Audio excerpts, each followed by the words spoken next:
এর মানে প্রথমত যে কোনো প্রবলেম সলভ করার মূল বিষয়টা হলো যে ওই বিষয়টা কিভাবে কাজ করে সেটা আগে জানতে হবে।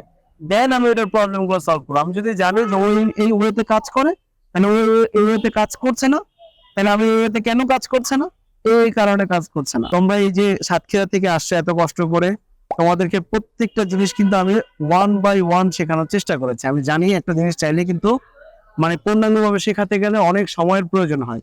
তোমরা আসছো মাত্র 12 সপ্তাহের জন্য। এই 12 সপ্তাহ মানে মানে 12 সপ্তাহ এটা সাফিসিয়েন্ট না একটা লার্নিং এর জন্য।